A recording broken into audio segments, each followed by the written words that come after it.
نبی کے مہمان ہیں، اس لیے پانی کانچ کے گلاسوں میں پلایا جائے گا۔ یہ ایک بہت چھوٹی سی بات ہے، لیکن بات یہ ہے کہ یہ باتیں دل میں رکھنے کی ہوتی ہیں، بتانے کی نہیں ہوتی۔ ہماری مجبوری یہ ہوتی ہے کہ ہم 800 بندوں کو اگر ملنے لگیں تو پھر ہم محفل نہیں کر سکتے۔ ظاہر ہے ہر ایک کی سلام دعا حال چال میں ہی 2 گھنٹے گزر جانے ہیں۔ اس لیے باوجود اس کے کہ ہم لوگوں کو جانتے ہیں، ہمیں پتہ ہوتا ہے، ہمارے عمروں کے ساتھی ہیں، ہم بوڑھے ہم اکٹھے ہو رہے ہیں، مگر ہم کسی کے پاس کھڑے ہو کے مل نہیں سکتے اس کو، کیونکہ ہمیں پتہ ہوتا ہے کہ اگر ایک کو ملے تو ساتھ دوسرا گلہ کرے گا کہ فلاں کو مل گئی اور مجھے نہیں ملی۔ اب کل جب محفل ختم ہوئی رات کو تقریباً 12:30 کے قریب ہم جب کھانا کھانے بیٹھے تو اس میں املی کی چٹنی بنی ہوئی تھی اور مجھے املی سے الرجی ہے۔ اس وقت مجھے بالکل دھیان نہیں رہا اور میں نے وہ چٹنی رات میں کھا تو لی، لیکن اس کے بعد آج کا پورا دن ہو گیا کہ ٹیمپریچر، کھانسی اور گلا خراب، بستر سے اٹھنے والا حال بھی نہیں تھا، لیکن ہمیں پتا تھا کہ ہم نے کوثر کو ٹائم دیا ہوا ہے اور ہم مریں گے یا جیئیں گے، ہم نے سٹیج پہ پہنچنا ہے۔ جیسا گلا، یہ میرا ناک اور حلق جو ہے نا یہ سویل کر جاتا ہے، سوج جاتا ہے، اور اس کی وجہ سے مجھے مسلسل تکلیف یہ گلے میں رہتی ہے اور میرے لیے بات کرنا یعنی بوجھ ہوتا ہے، مشکل ہوتا ہے۔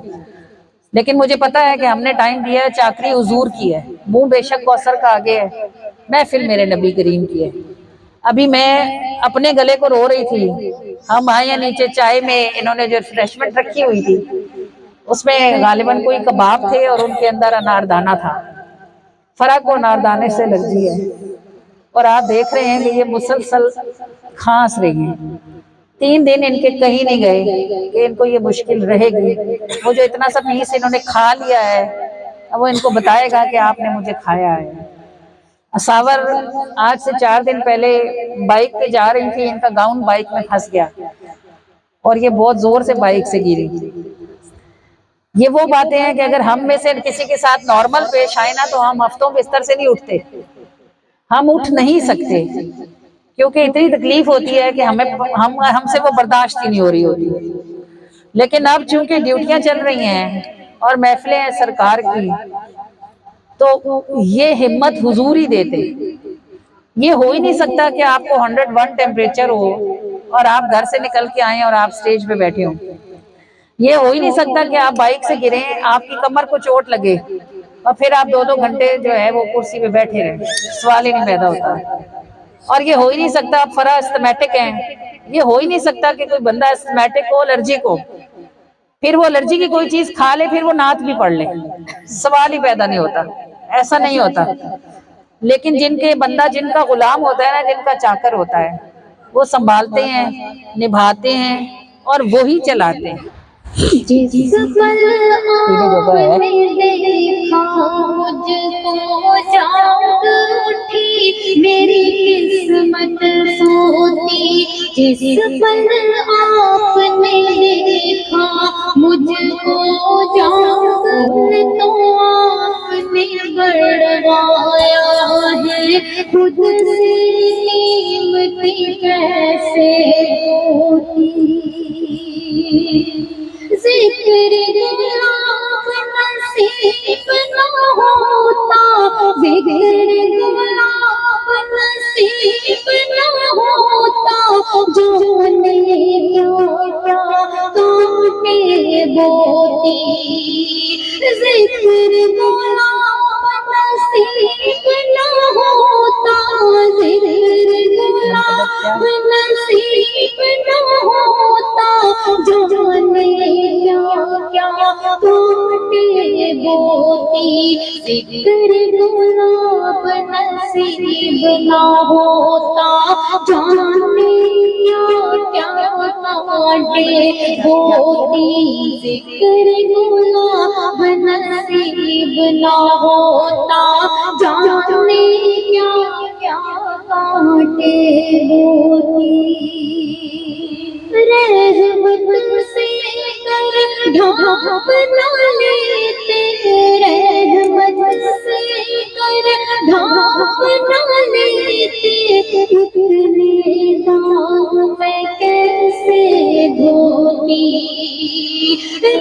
لگ لائے ہوں خیر میرے غم خاراں دی مینوں خیر دا غم نہیں لگدا اے او خیر میرے غم خاراں دی جتھے زور کسے دا نہیں چلدا اوتھے چلدی میری سرکاراں دی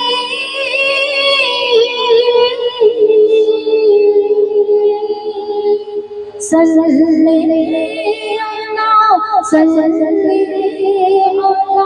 صلی اللہ محمد صلی اللہ صلی اللہ صلی اللہ محمد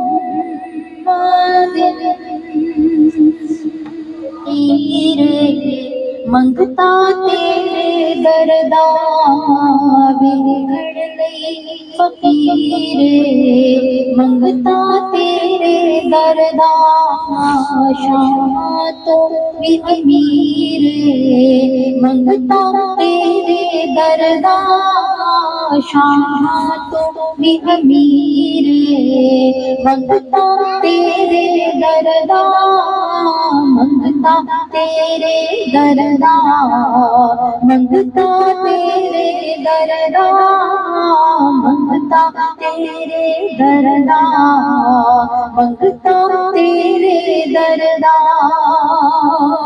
جیتا نسل سونا مردائے موت تو جیتا نہیں نسل سونا مردائے موت تو دیجے تاثیر منگتا تیرے دردا منگتا تیرے دردا منگتا تیرے دردا منگتا تیرے دردا منگتا تیرے دردا پر پھولے اڑان لئی عرش بھی کام نہیں پر پھولے اڑان لئی عرش بھی کام نہیں انج پید چے اسیر منگتا تیرے دردا منگتا تیرے دردا منگتا تیرے دردا منگتا تیرے دردا منگتا تیرے دردا ہر رنگ چیز ہو